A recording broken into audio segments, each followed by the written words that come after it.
El trono de Satanás es un tema que ha intrigado a muchos a lo largo de los siglos.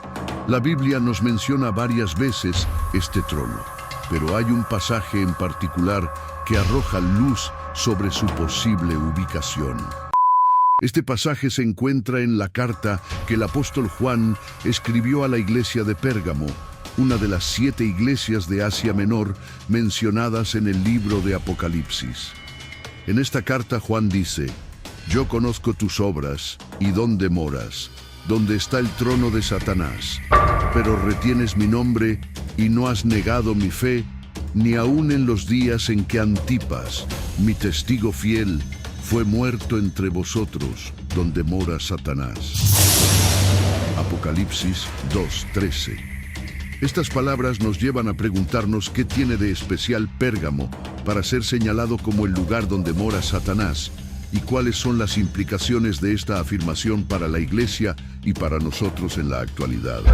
Para comprender mejor este enigma, es esencial explorar el contexto histórico y cultural de Pérgamo.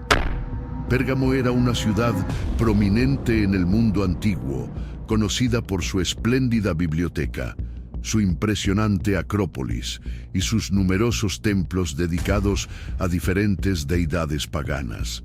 Entre estos templos destacaba el altar de Zeus, una estructura monumental que se asemejaba a un trono gigante.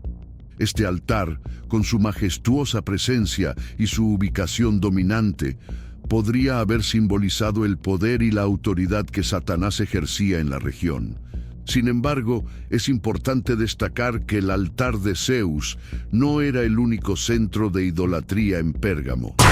La ciudad también albergaba templos dedicados a otras deidades, como Atenea, Dionisio, Asclepio y el emperador romano. Estos templos eran lugares de adoración y prácticas que, según la perspectiva cristiana, contradecían la fe en el Dios único y verdadero. La mención del trono de Satanás en relación con Pérgamo no debe interpretarse únicamente en un sentido literal. Más bien, puede entenderse como una referencia a la intensa oposición y persecución que los cristianos enfrentaban en esa ciudad. La presencia de tantos templos paganos y la presión para participar en cultos idolátricos representaban un desafío constante para la fe de los creyentes. Además, el martirio de Antipas, un fiel testigo de Cristo, resalta el nivel de hostilidad hacia los cristianos. La muerte de Antipas en un contexto tan adverso simboliza el sufrimiento y la resistencia de los seguidores de Cristo en medio de la persecución. Este pasaje de Apocalipsis nos invita a reflexionar sobre la realidad de la guerra espiritual y la presencia del mal en el mundo. Aunque Satanás no tiene un trono físico en la tierra, su influencia se manifiesta en lugares y situaciones donde la oposición a Dios y a sus principios es más intensa. Pérgamo, con su sincretismo religioso y su persecución a los cristianos, era un ejemplo de esto. La mención del trono de Satanás en esta ciudad subraya la batalla continua entre el reino de Dios y las fuerzas de las tinieblas. Esta lucha no se limita a un tiempo o lugar específicos, sino que es una realidad constante para los creyentes en todas las épocas y lugares. La Biblia nos enseña que Satanás no siempre fue el adversario que conocemos hoy. Su historia comienza con su creación como un ángel poderoso y hermoso llamado Lucifer, cuyo nombre significa portador de luz. Dios lo creó con una posición elevada entre los ángeles, lleno de sabiduría y perfección en belleza. Sin embargo, la gloria y el poder que Lucifer poseía despertaron en él el orgullo y la ambición. Este ángel de luz deseó ser igual o superior a Dios, lo que lo llevó a rebelarse contra su creador. Esta rebelión no fue una simple desobediencia, sino un desafío directo a la soberanía de Dios, con el deseo de usurpar su trono. Por su orgullo y su intento de subvertir el orden divino, Lucifer fue expulsado del cielo. No fue el único en caer. una tercera parte de los ángeles se unió a su rebelión y juntos fueron desterrados. Estos ángeles caídos se convirtieron en los demonios y Lucifer pasó a ser conocido como Satanás, que significa adversario o acusador. Desde entonces, Satanás y sus demonios han estado en constante oposición a Dios y a su obra en el mundo.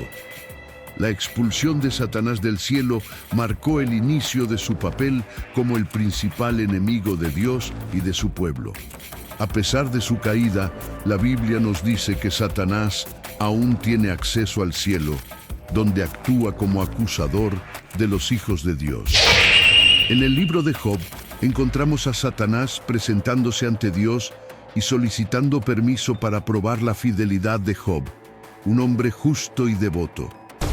Esta escena revela que Satanás todavía desempeña su papel como acusador, buscando constantemente maneras de desacreditar y tentar a los creyentes.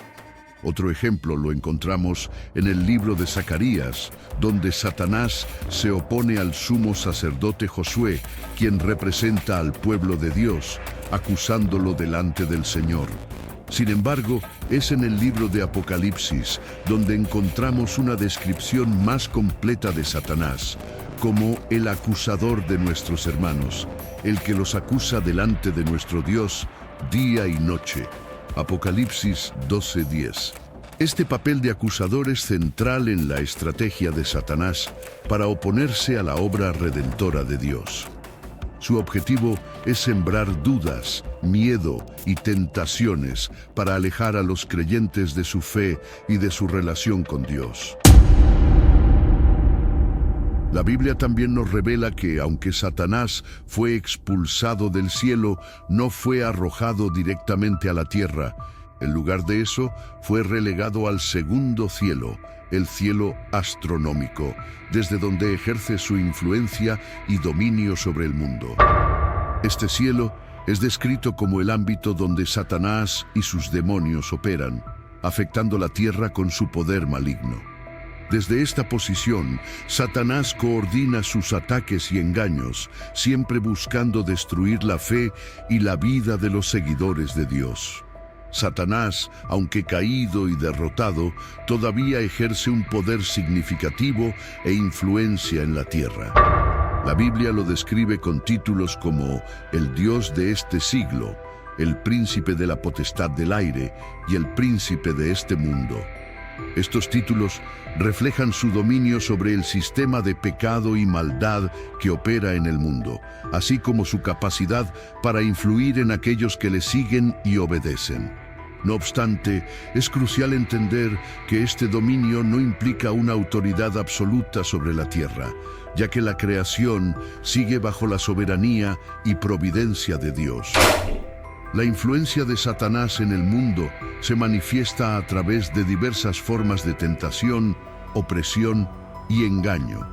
Él actúa como un maestro del engaño, seduciendo a las personas para que sigan caminos que los alejan de Dios y los llevan a la destrucción. Utiliza tácticas como la manipulación de deseos y miedos, distorsionando la verdad para hacer que el mal parezca atractivo y la virtud irrelevante. Este engaño se ve reflejado en las ideologías y filosofías que promueven valores contrarios a los principios divinos, fomentando el egoísmo, la avaricia y la injusticia. Además, Satanás tiene la capacidad de ejercer su poder a través de sistemas y estructuras humanas. Influye en gobiernos, economías y religiones para establecer su reino de oscuridad y caos. Los líderes y las instituciones que se apartan de la moralidad y la justicia divinas caen bajo su influencia, perpetuando la corrupción y la opresión.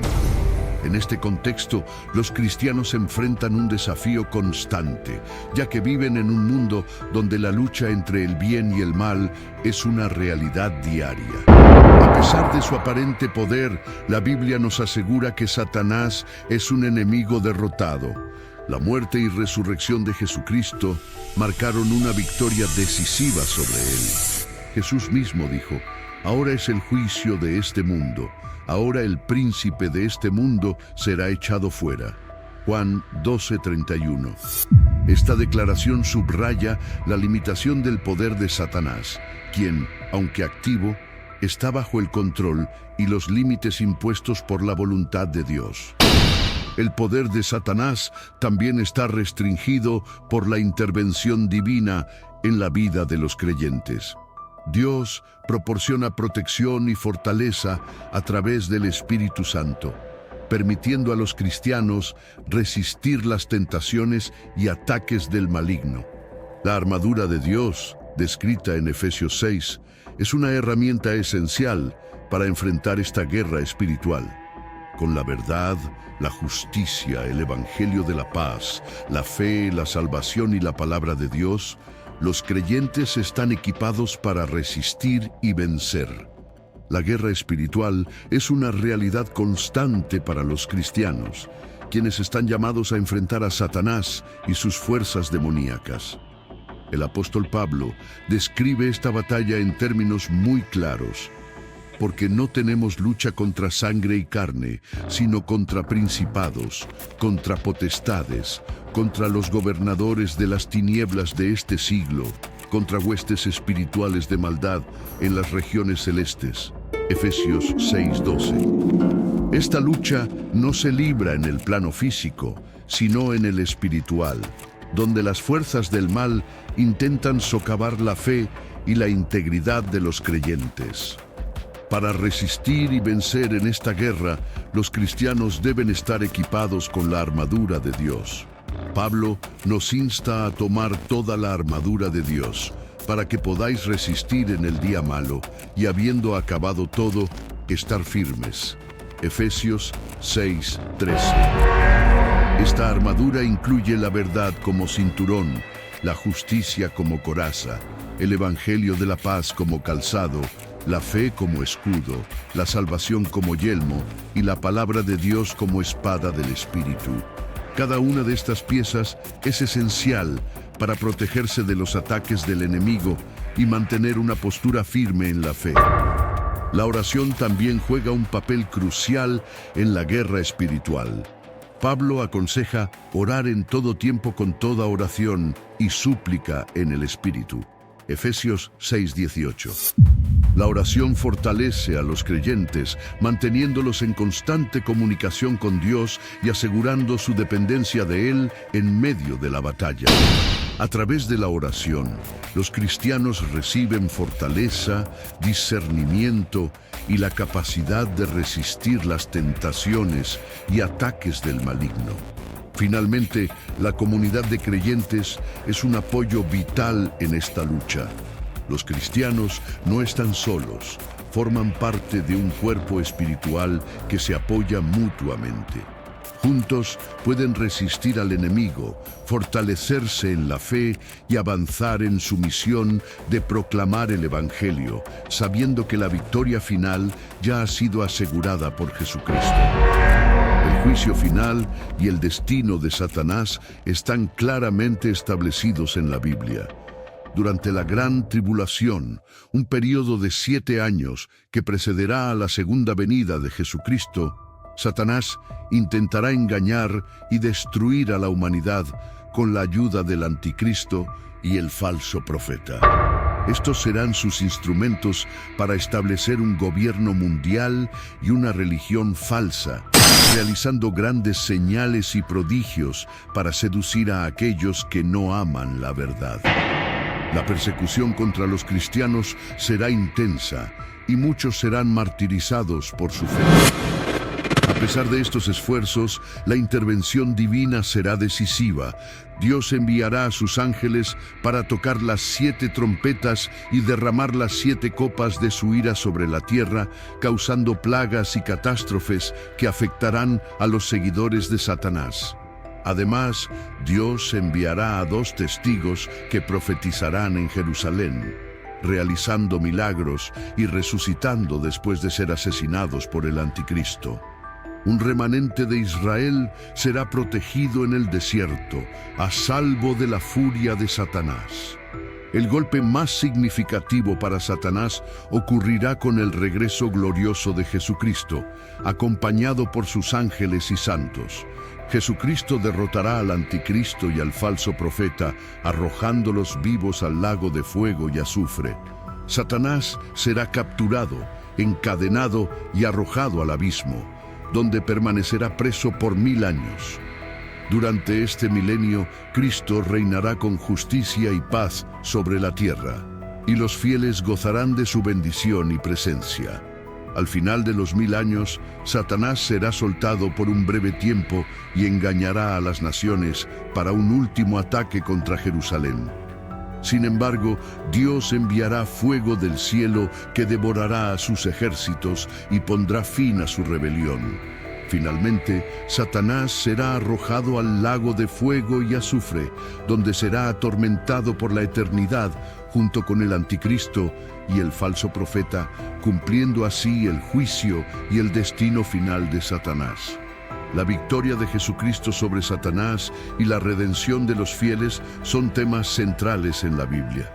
Esta victoria se manifestó de manera definitiva en la muerte y resurrección de Jesucristo, quien triunfó sobre el pecado y la muerte, despojando a Satanás de su poder.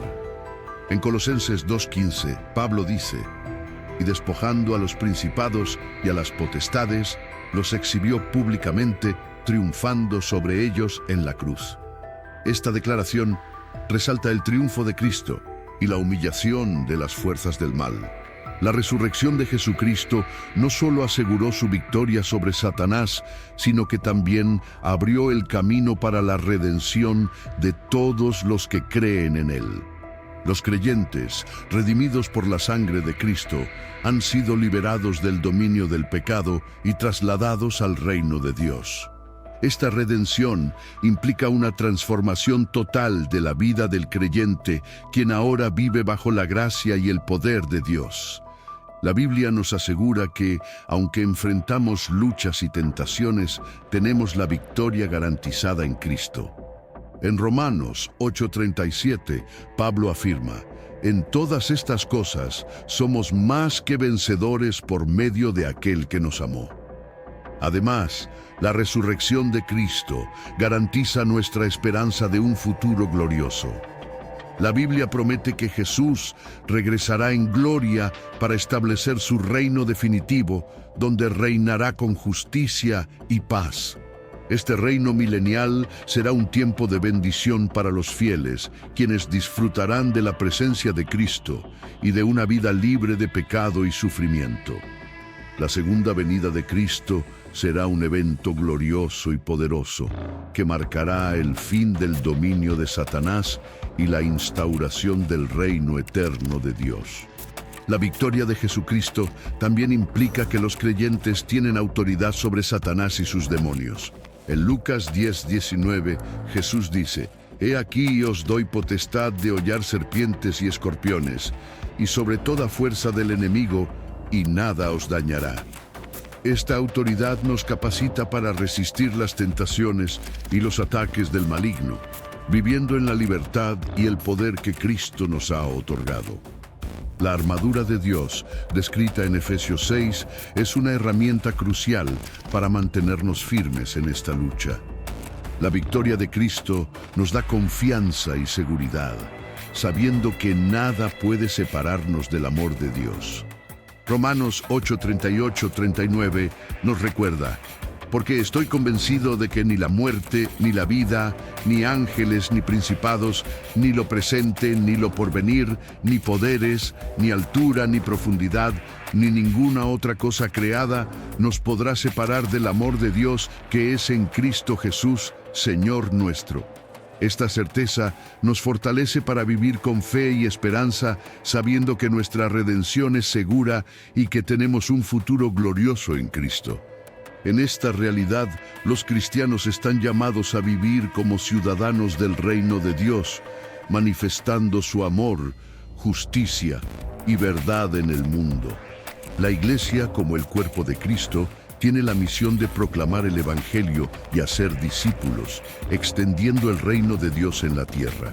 La victoria de Jesucristo nos da el poder y la responsabilidad de vivir de acuerdo con su propósito, resistiendo al mal y siendo luz en medio de la oscuridad. Los cristianos, fortalecidos por la obra redentora de Cristo y la presencia del Espíritu Santo, tienen la capacidad y los medios para resistir los ataques de Satanás y vivir en la victoria que ya ha sido ganada para ellos. Esta victoria no solo se refiere a un triunfo final en el juicio, sino a una victoria diaria en la vida del creyente. La fe en Jesucristo otorga a los cristianos una identidad y una autoridad que les permite enfrentar y superar las tentaciones y pruebas que enfrentan. La Biblia nos exhorta a mantenernos firmes en la verdad, la justicia, la paz, la fe, la salvación y la palabra de Dios. Estos elementos conforman la armadura de Dios, que es esencial para resistir los embates del enemigo. En Efesios 6, 13, 17, Pablo detalla esta armadura, enfatizando la importancia de estar preparados y equipados para la batalla espiritual. La verdad nos protege de las mentiras del diablo. La justicia nos guarda de la condenación. La paz nos mantiene en calma en medio de la tormenta. La fe apaga los dardos de fuego del maligno. La salvación nos asegura nuestra posición en Cristo. Y la palabra de Dios es nuestra arma ofensiva contra las mentiras y engaños de Satanás. La oración es otra herramienta poderosa que Dios nos ha dado. A través de la oración mantenemos una comunicación constante con Dios, buscando su guía, fortaleza y protección. La oración no solo nos fortalece espiritualmente, sino que también nos une como comunidad de creyentes, intercediendo unos por otros y apoyándonos en la lucha contra el mal. Finalmente, es importante recordar que, aunque Satanás es un enemigo formidable, su poder está limitado por Dios. La victoria final sobre él ya ha sido asegurada por Jesucristo.